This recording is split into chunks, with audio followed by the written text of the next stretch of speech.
Fala pessoal, sejam todos muito bem-vindos ao segundo episódio dessa série que eu ainda não dei um nome, mas que a gente vai estar falando de tudo que tange nutrição, treino, hipertrofia, coaching e etc. Eu aceito sugestões.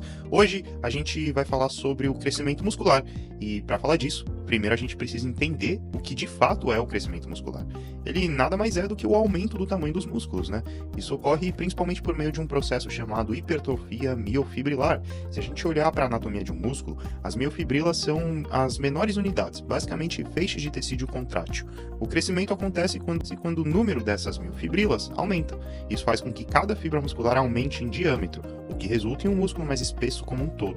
Mas como que a gente consegue fazer com que isso aconteça? Não é correto dizer que estratégias nutricionais causam diretamente o crescimento muscular. A forma mais precisa de expressar isso seria estratégias nutricionais suportam ou favorecem o crescimento muscular. Mas o estímulo principal que causa hipertrofia é o treinamento de resistência. Para explicar isso melhor, o estímulo primário para a hipertrofia muscular é mecânico, vindo do treino com peso, a resistência progressiva. A nutrição entra como um fator permissivo, ou seja, ela cria o ambiente ideal para que esse crescimento ocorra, fornecendo energia para a síntese tecidual, aminoácidos, principalmente a leucina, para sinalização anabólica e construção de proteína, e micronutrientes e cofatores que participam de processos bioquímicos necessários. É tipo, o treino é o gatilho para construir uma casa e a nutrição é o material de construção e a mão de obra qualificada. Sem treino não há motivo para construir, sem nutrição adequada você começa a construir, mas de forma muito lenta, ineficiente ou incompleta. Mas vamos começar pelo treinamento, já que ele é o fator mais importante para ganhar músculo.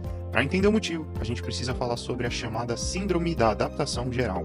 Basicamente, adaptações ocorrem quando há um estímulo inicial que perturba o estado natural do organismo. Como resposta, o corpo se adapta a esse estresse e, no caso da hipertrofia, o estímulo é o treino de resistência, e a adaptação que nos interessa é o crescimento muscular. Ou seja, sem treino, não há estímulo suficiente para gerar essa resposta. Por isso, ele é a prioridade número 1. Agora, vamos aos detalhes sobre como treinar para maximizar a hipertrofia. O primeiro fator é a proximidade da falha, ou seja, o quão perto levamos a série até o ponto onde não conseguimos mais completar uma repetição com boa forma. Um estudo de meta-regressão analisou os efeitos dessa variável e descobriu o seguinte: é possível crescer, mesmo deixando muitas repetições na reserva, mas os melhores ganhos geralmente ocorrem quando treinamos mais próximos da falha. Na prática, para otimizar o estímulo, recomenda-se não deixar mais do que 3 repetições na reserva por série. Outro fator importante é a faixa de repetição e a carga utilizada. Esses dois elementos andam juntos. Cargas mais pesadas permitem menos repetições, cargas mais leves permitem mais repetições. Uma outra meta-análise dividiu os treinos em 3 faixas: cargas pesadas até 6, moderadas de 9 a 15 e leves mais de 15. E o que foi observado? Todas as faixas produziram um crescimento muscular semelhante, desde que o treino fosse próximo da falha. Mas tem um detalhe: carga muito pesada, como de 2 a 4 repetições, e cargas muito leves, como 20% de 1 RM, foram um pouquinho menos eficazes. Porém, ainda assim é super possível construir músculo nessa faixa desde que você esteja treinando próximo da falha. Se isso não fosse verdade, os powerlifters não teriam massa muscular. Afinal, eles trabalham com a faixa de repetição muito mais baixa do que os fisiculturistas. Então a recomendação prática é: treine na faixa de 5 a 20 repetições, ajustando a carga conforme a faixa escolhida. Seguindo, a gente tem o volume de treino, que é a quantidade total de séries por grupo muscular por semana. Por exemplo, se você faz 8 séries para costas em um dia e 4 em outro, o volume semanal para costas é 12. Estudos mostram que mais volume geralmente gera mais crescimento, mas há uma diminuição dos retornos. Cada série extra oferece menos benefício. Ou seja, é possível crescer com pouco volume, mas se quiser priorizar um grupo muscular, o ideal é fazer pelo menos 10 séries por semana e até 20, se o objetivo for maximizar totalmente a hipertrofia. Mas é claro, leve a sua recuperação e o seu progresso e também o seu físico como métricas. Outra variável é o tempo de descanso entre as séries. A gente deve descansar pouco para manter o músculo fadigado ou descansar mais para repetir a performance? É uma boa pergunta, e uma meta-análise comparou descansos curtos, de menos de 1 minuto, com moderados, de 1 a 2, e longos, de 2 a 3, com muito longos, mais de 3 minutos.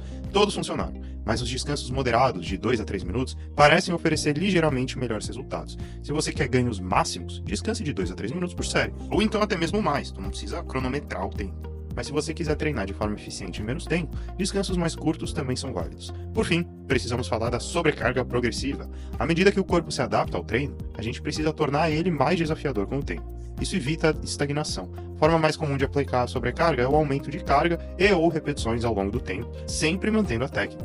Em longo prazo, aumentar o volume, mais séries por semana, também pode acelerar os resultados, mas exige mais tempo, energia e recuperação, e nem sempre vai ser viável.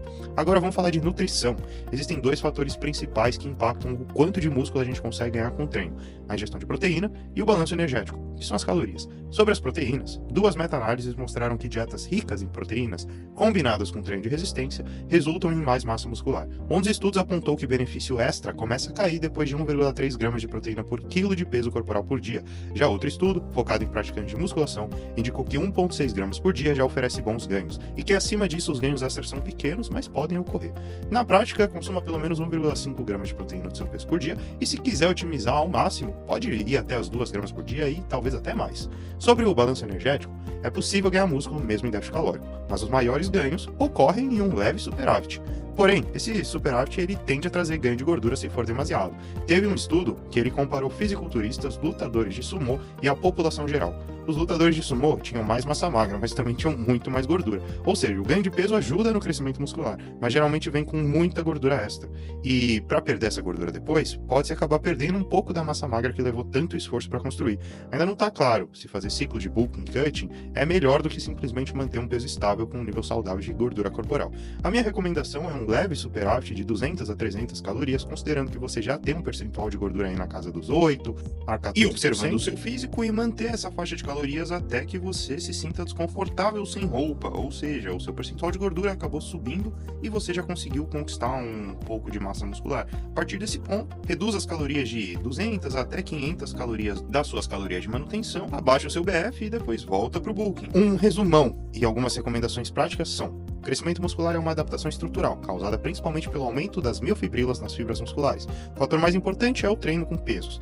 Você precisa treinar próximo da falha, com no máximo 3 repetições na reserva, treinar na faixa de 5 a 20 repetições, ajustando a carga conforme necessário, fazer de 10 a 20 séries semanais por grupo muscular, descansar de 2 a 3 minutos entre as séries, se o objetivo for o ganho máximo, e aplicar a sobrecarga progressiva com aumentos graduais de carga ou repetições. Não se esqueça de consumir pelo menos 1,5 gramas de proteína por quilo, ou então subir até 2 gramas de proteína por quilo corporal para ganhos máximos. E se o bolso permitir, e a sua digestão também, pode levar até 3 gramas. É o que eu faço. Eu amo comer carne.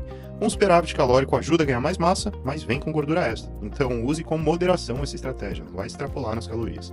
Espero que você tenha aprendido alguma coisa com esse vídeo. Se você quiser um acompanhamento personalizado, confira meu site para informações sobre a consultoria. Não esquece do like, de compartilhar e deixar um comentário. Tamo junto.